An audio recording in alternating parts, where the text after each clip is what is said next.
선지자들은 이렇게 핍박받는 과정에서도 뭐 했어요? 마태복음 5장 44절처럼 원수를 사랑하고 저주하는 자들을 축복하고 미워하는 자들에게 잘해주고 천대하고 박해하는 자들을 위해서 기도하는 삶을 살기 위해서 중세 기독교는 이걸 못하니까 수도원으로 올라가 버린 거예요. 이해가 가세요? 중세 기독교는 이렇게 살 마음은 있었어요. 그러나 세상에서 이렇게 살 능력이 없으니까 수도원으로 도망간 거예요. 여러분, 도망가지 말고 부딪히셔야 합니다. 사람들이요, 신앙의 여러분들의 어떤 성숙을 위해서 부딪혀야 할 부분들이 굉장히 많이 있어요. 왜냐하면 부딪히는 건 뭐냐면, 똑같은 상황도 어떤 사람은 부딪히고 어떤 사람은 부딪히지 않는 사람이 있어요. 부딪히는 이유가 뭐냐면 그게 당신에게 문제가 되어 있기 때문에 부딪히는 거예요. 관심이 없으면 안 부딪힌다고요. 관심이 있으니까 부딪히는 거예요. 이해가 가세요? 그러면 여러분 그걸 뚫으셔야 되는데 늘 피해 가세요. 저는 그걸 이렇게, 어떤 목사님이 이렇게 표현을 하는데 참 그 말이 참 옳은 것 같은데, 성도들은 지나가야 할 터널이 있어요. 굴을 지나가야 돼요. 어두운 시간을 우리가 지나가야 되는데 그걸 지나가지 못하니까 터널을 평생 끌고 다녀요. 터널 앞에 서서 쭉 밀고 가는데 참 힘도 좋죠. 지금까지 밀고 왔어요. 그러나 통과하셔야 합니다. 자존심의 터널을 통과하셔야 돼. 죽으셔야지요. 돈이라는 문제 통과하셔야지요. 왜 그걸 피해가려고 하십니까? 그걸 피하면 평생 여러분에게 발전이 없습니다. 그래서 하나님께, 그들은 이런 상황에서 하나님께 영광을 돌려서 마태복음 5장 14절과 16절에 보면 너희는 세상의 빛이라. 그러므로 빛이 사람들 앞에 비치게 하여 그들로 너희의 선행을 보게 하고.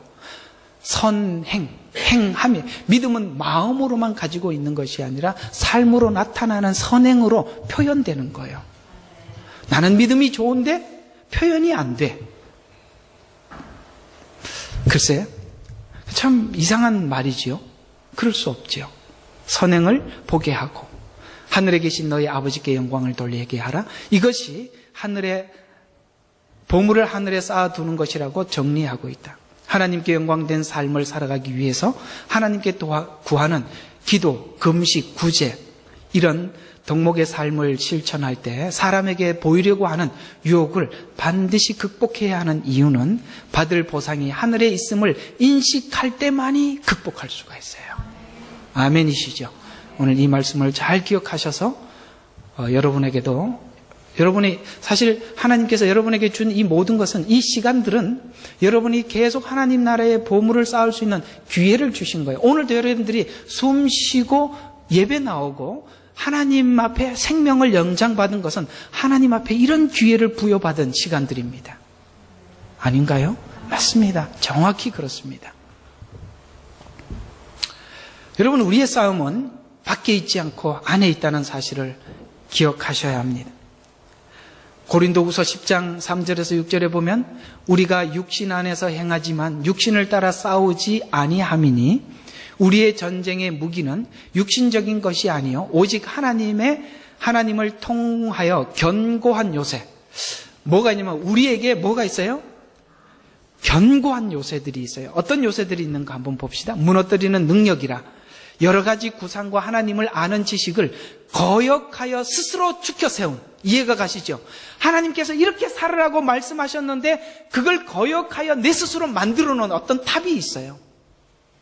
그래서 이게 이게 많은 사람들은 뭐냐면 성경을 항상 자기 편한 대로 자의적으로 해석해서 자기가 하나님께서 기뻐하지 않은 거역하는 어떤 신앙을 가지고 있으면서도 그걸 성경의 어떤 내용을, 다른 내용을 핑계를 대서 성경이 이렇게 했잖아, 이렇게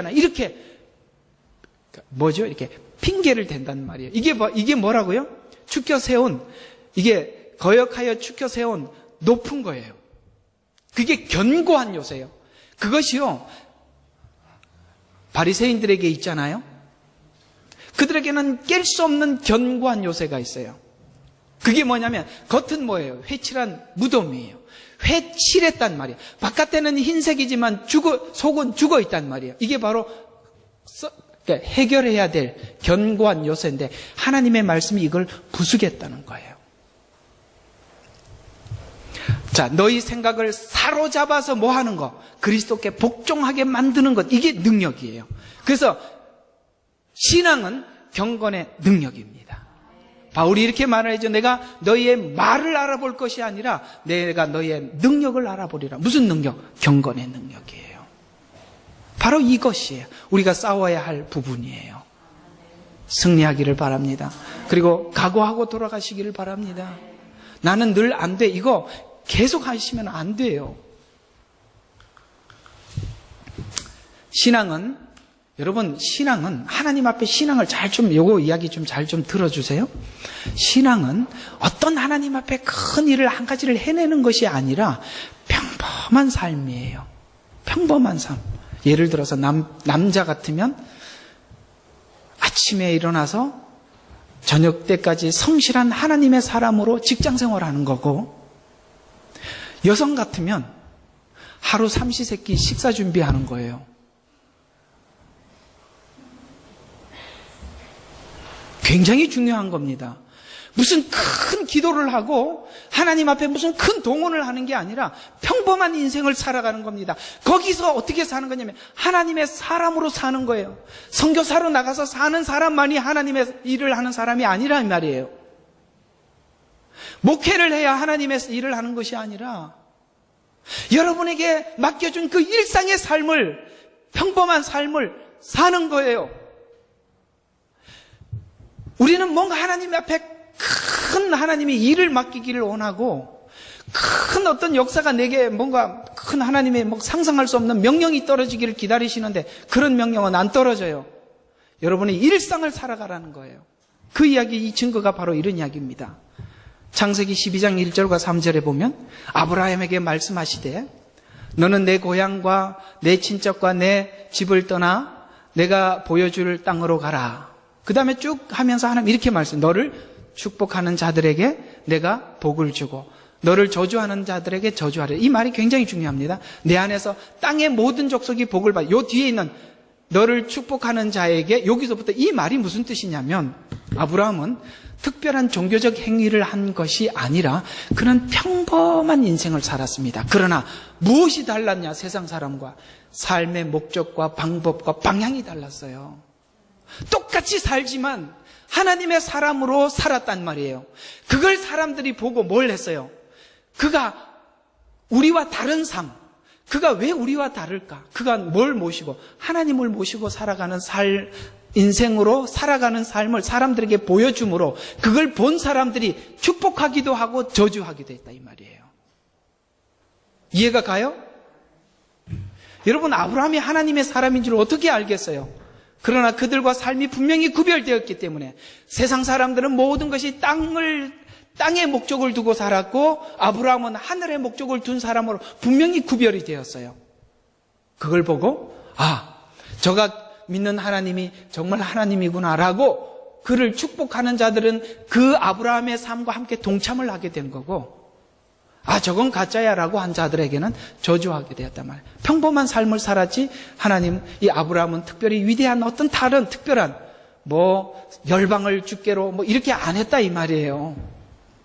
왜 이렇게 열방을 주께로만 빠져 있는 거예요? 열방을 주께로 말고 여러분을 주께로 드리세요. 무슨 열방이에요? 여러분 먼저 드리시기를 주의 이름으로 축원합니다. 그래서 아브라함은 자신만이 선택받은 것이 아니라 마찬가지로 여러분들도 여러분 자신만을 선택받은 것이 아니라 모든 족속을 구원하기 위한 뭐예요? 제사장으로, 증인으로 모두 다 동일하게 부름받고 있다는 거예요. 여러분은 왕같은 제사장입니다. 왕같은 제사장이 뭐예요? 여러분에게 주어진 그 자리를 하나님의 사람으로 다스리는 자예요. 그게 왕이에요. 하나님의 법칙을 가지고 세상을 다스리는 거예요. 하나님의 법칙이 뭐였던가요? 아까 말씀드린 것처럼 원수를 사랑하고 저주하는 자를 축복하고 이런 이 법칙으로 다스리는 거예요. 이 법칙으로 다스려서 제사장이 되는 거예요. 무슨 제사장? 저를 보고 하나님을 발견하는 자. 이게 바로 제사장. 제사장이라는 말이 원래 브릿지, 다리라는 뜻이거든요. 하나님과 사람 사이의 중보라는 뜻이에요. 그걸 바로 우리는 증인, 증언자로 하나님께서 세우셨다는. 그래, 그의 삶을 보여주고 그것을 본 자들이 하나님을 보게 되고 그것을 보고 축복하고 저주하는 것으로 이방인들이 복을 또한 저주를 받았기 때문입니다. 성도는 세상 사람들과 동일한 삶을 살지만 삶의 원리, 방향, 내용이 다르다는 것이죠. 하나님의 명령을 수행하고 모시고 살아가는 것에서 세상 사람들과 구별됩니다. 우리의 일상적인 삶에서 삶의 법칙, 원칙, 소원이 나타나는 곳이 현장인데 이것이 바로 세상 사람과 다른 부분입니다. 우리의 일상을 생각해 보면 다른 사람들에게 배려하는 태도입니다. 등경 위에 불을 켜둔 곳과 같이 산 위의 동네 같이 세상 사람들이 우리의 삶을 지켜보고 있다는 것, 그리고 그들이 비교하고 있다는 이것으로 영광을 돌리는 것입니다. 그래서 사실 여러분 이렇게 현장에서 살아가다 보면 내가 사람들에게 그리스도인이라는 것이 알려지는 것이 기쁩니까? 부담됩니까? 부담된다는 말도 맞고 기쁨이 된다는 말도 맞는데 실제적으로 사람들이 하나님이 요구하는 삶을 거부하는 사람들에게는 그것이 알려지는 것이 부담스럽죠. 저도 세상 사람들 가운데서 목사라는 것이 알려지는 그 순간부터 산 위의 동네가 되는 거죠. 오늘 그 얘기. 사람들이 불을 켜서 등경 위에 둔단 말이에요. 모든 사람들이 볼 수밖에 없는 위치에다 올려놔. 그래서 똑같이 밥을 먹어도 하나님의 사람들은 저렇게 밥을 먹는구나. 우리는 아무것도 안 하고 밥 먹는데 저 사람은 기도하고 밥 먹네? 똑같이 돈을 떼었는데 하나님의 사람들은 돈 떼인 사람에게 이렇게 대하는 건 나는 이렇게 대하는데 이렇게 비교한다 이 말이에요. 그러니 편하게 살고 싶어서 나 모르는 곳에 내 신분을 위장할 수 있는 곳에 가자. 그렇게 뱀같이 지러운 지혜를 쓰지 마시고 이렇게 보셔야죠. 혹시 예수 믿는 분 아니세요? 이 얘기를 들으셔야죠. 왜 물으세요? 뭔가 좀 틀려서요. 이런 얘기를 들을 수 있어야 되지 않겠습니까? 네. 그런 날이 왔나요? 오기를 바랍니다. 네. 아멘 해주셔서 고맙습니다. 자, 우리 하나님은 우리를 통해서 일하십니다. 죄 많은 세상에서 하나님의 사람으로 살라고 명하십니다. 디모데전서 6장 10절과 11절에 보면 돈을 사랑함이 일만하게 뿌리가 되나니 이것을 욕심내는 어떤 사람들이 믿음에서 떠나 방황하다가 많은 슬픔으로 자신을 찔렀도다.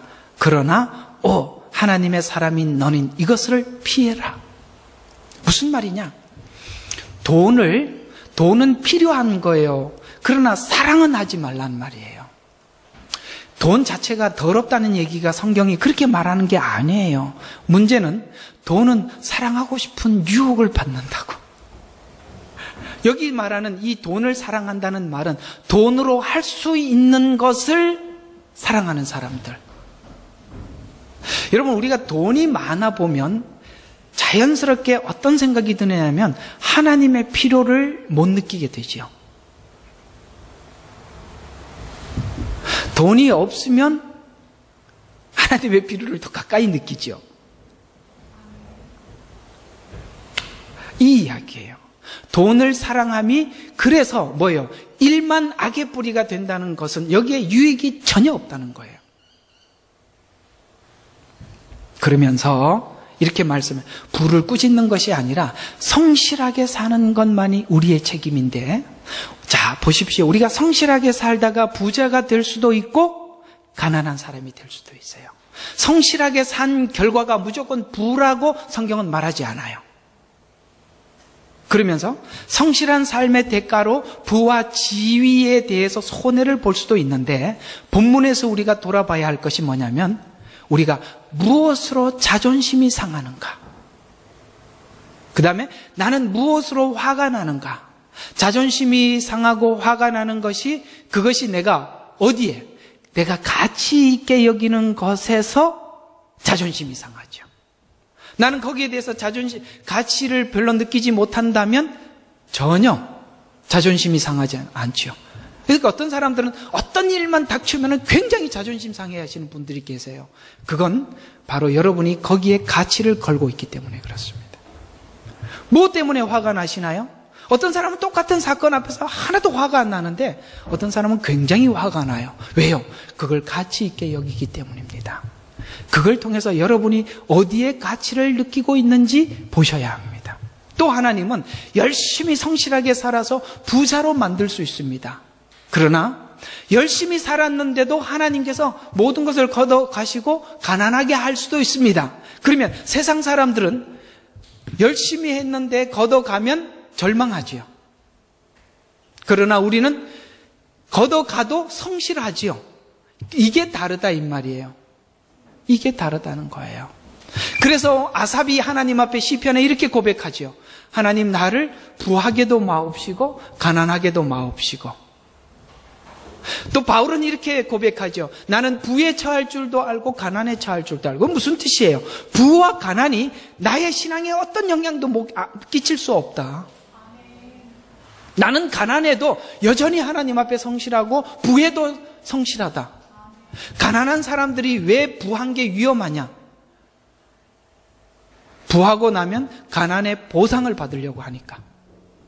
그러면 하나님을 잊어버리게 되죠. 놀랍게도 지금은 안 그럴 것 같은데 갑자기 여러분들에게 부하게 하면 갈등을 느낄 일이 많겠지요? 그건 우리 마음속에 여전히 시한폭탄을 가지고 있는 것이죠. 우리는 일체의 비결을 배울 수 있어야 됩니다. 줘도 변하지 않고, 그게 나는 내 신앙을 외부적인 환경과 요인에 의해서 내 신앙이 조금도 흔들리지 않는다라는 표현이에요. 바울의 고백은. 자, 우리는 하나님 앞에 어디에 영광을 돌리는가? 디모데전서 6장 13절에 아주 귀한 말씀을 하고 있죠. 바울이 디모데에게 이렇게 말씀하고 있습니다. 너는 본디오 빌라도 앞에서 선한 고백으로 증거하셨던 그리스도 앞에서 명하노니, 이렇게 명을 하면서 누구 앞에서? 지금 예수 그리스도께서 그 빌라도 앞에서 증거했단 말이죠. 네가 하나님의 아들이냐? 라고 물었을 때 예수님은 내가 그로라라고 고백을 했지요. 이 고백을 이야기하는 거예요. 그러면서 그 쭉 설명을 하다가 16절에 이렇게 고백이 끝이에요. 그분께 영원한 존귀와 능력이 있기를 원하노라. 아멘. 이렇게 하나님께 그 영광을 돌리는 것은, 자, 이 말이죠. 빌라도 앞에서라는 말은, 빌라도는 지금 어떤 권한을 가지고 있냐면 그러니까 예수님께 사형 언도를 내릴 수 있는 권한을 가졌어요. 자, 이 말은 여러분을 좌우지할 수 있는 어떤 권한을 가진 그 사람 앞에서 여러분의 신앙을 어떻게 표현하느냐. 우리가요, 신앙이 치사해질 때가 언제예요? 힘 있는 어떤 사람 앞에서지요. 우리를 어떻게 움직일 수 있는 힘을 가진 사람 앞에서. 오늘 주일인데 교회 가지 말고 나 좀 따라와 그러면 갈등하죠. 따라가면 내 형편이 풀리는데 예배를 가야 되나? 이런 갈등. 작게는 이게 작은 갈등인데 큰 갈등 앞에서는 네가 진짜 예수님의 하나님의 사람이냐라는 이런 순교적인 결정을 해야 되는 이런 상황 앞에서 예수님은 내가 그로라라고 고백했던 그 고백을 이야기하는 거죠. 선한 고백이 영원한 존귀와 능력을 하나님께 돌리는 이 말이 왜 나오느냐면 빌라도 앞에서 한 진지한 신앙 고백이 하나님 앞에 영광이 된다는 거예요. 여러분, 그렇게 고백했을 때 빌라도는 무슨 생각을 했을까요? 빌라도는 이렇게 얘기하죠. 내가 너를 놓아줄 권한도 있고 잡아둘 권한도 있다라고 분명히 말을 했습니다. 그러나 예수님은 그 앞에서 조금도 타협하지 않았습니다. 바로 이 이야기를 우리에게 말씀하고 있는 것이죠. 여러분이 이런 상황에서 하나님께 영광을 돌리는가, 나에게 영광을 돌리는가? 어쩌면 우리가 종말이 가까워지는 이 시대를 살아가면서 이 부분에 대한 부담이 많아질 것입니다. 내가 과연 이 종말에 많은 교회와 성도들이 핍박을 받을 때에도 내가 그 앞에서 내가 하나님의 사람입니다 라고 고백할 수 있을까? 있습니다. 아유, 갑자기 느닷없다는 생각이 드나요? 아니요, 있어요. 왜냐하면 마지막 때 그 고백을 할 수 있을 만큼 성령의 단비를, 마지막 늦은 비를 여러분에게 주셔서 초대 성도들이, 초대 사도들이 하나님 앞에 신앙을 지켰던 것은 그들이 그 속에서 어떤 믿음이 있어서가 아니라 성령께서 부어준 강력한 믿음으로 그들은 당연히 핍박받는 것을 당연히 여겼고 그들은 순교를 기쁘게 맞이할 수 있었습니다. 성도들을 내버려 두시고 그 환난기를 우리에게 주시지 않습니다. 하나님은 그 믿음을 충분히 주시겠다고 계시록에 우리에게 약속하고 있어요. 여러분, 사도행전의 사도들의 신앙을 보면 우리는 너무 꿈 같은 신앙을 가진 것 같지 않아요? 아, 불가능해. 저건 사도만 할 수 있는 일이야. 아니요. 그들도 성령께서 주시는 믿음으로 고백할 수 있었던 것입니다. 여러분에게도 그 믿음을 주시어요. 지금이야 아닌 것 같아요. 그러나 주님은 그 상황에서 그 믿음을 주십니다. 우리는 지금 핍박을 받는 이웃 나라에 우리 같은 동료들을 보잖아요. 지체들을 보지 않습니까? 그들은 정말 그 어려운 상황 속에 신앙을 고백하고 순교하잖아요. 근데 여러분들이 가끔씩 자꾸 여러분을 그 현장에다 갖다 놓잖아요. 우리 자신을. 나는 저기서 저렇게 할 수 있을까? 라는 생각이 들잖아요. 할 수 있어요. 못할 것 같다고요? 하나님은 핍박을 받는 만큼 은혜를 주십니다. 중국 교회에서 제가 선교 사역을 할 때 중국 교인들이 사실 보이지 않게 굉장히 핍박을 많이 받아요. 교회들이. 근데 성도들의 신앙이요, 굉장히 핍박 앞에서는 강해요. 굉장히 강해요. 어려운 일이 생기면요, 아, 이건 뭐 사람들이 그냥 엄청 강해져요. 그 왜 그러냐? 평상시에 그렇게 훈련이 되어 있어요. 우리는 유혹에 강해요. 그리고 여기는 강해져야 해요. 여기는 핍박받는 교회가 아니에요. 여기는 유혹하는 시대입니다. 여러분들은 유혹에도 강해지셔야 합니다. 그리고 그런 체질을 만드셔야 해요.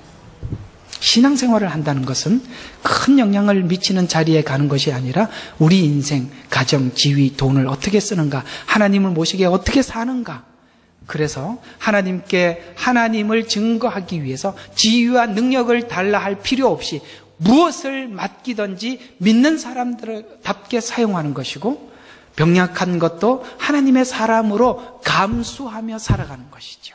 누구든지 무엇에든지 무슨 일을 만났든지 동등한 책임이 우리에게 있을 뿐이에요.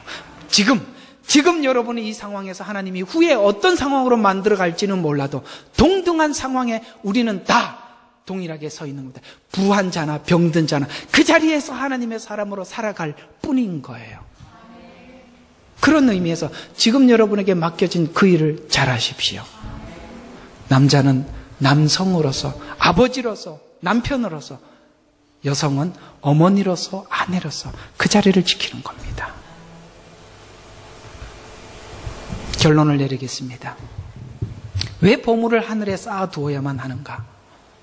예수님의 재림을 믿지 않으면 그 일은 불가능한데, 요한계시록 22장 12절에 보면, 보라 내가 속히 오르니 내가 줄 상이 있어. 누구에게 줄 상?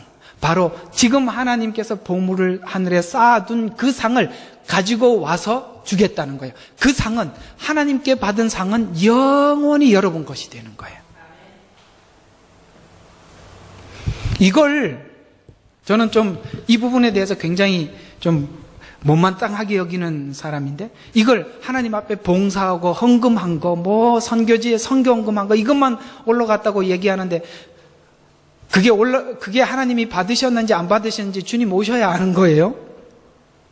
여러분, 헌금이라고 하나님 앞에 드렸지만 그게 돈일지 헌금일지는 모르는 거예요. 좀 분명하게 찝어드리겠습니다. 그게 돈이 될 수도 있고 헌금이 될 수도 있어요. 하나님이 받으시는 예물이 될 수도 있고 아닐 수도 있습니다.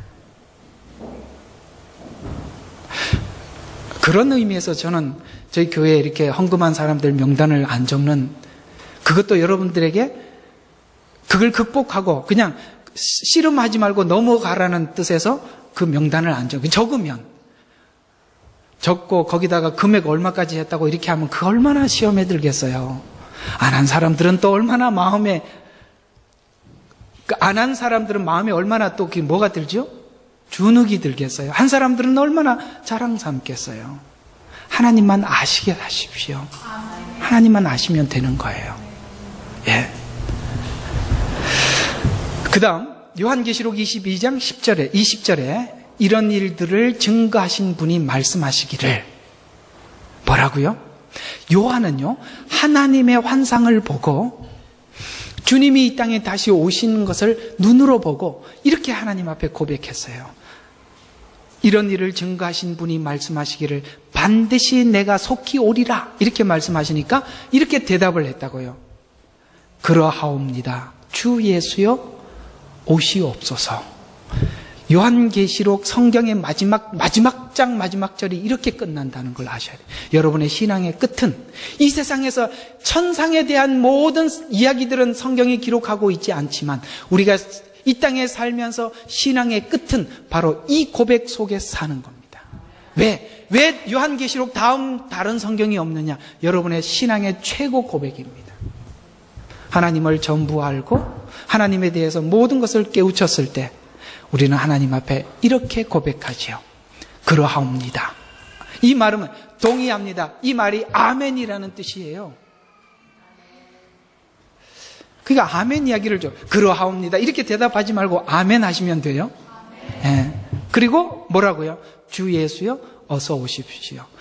이 자리에 가면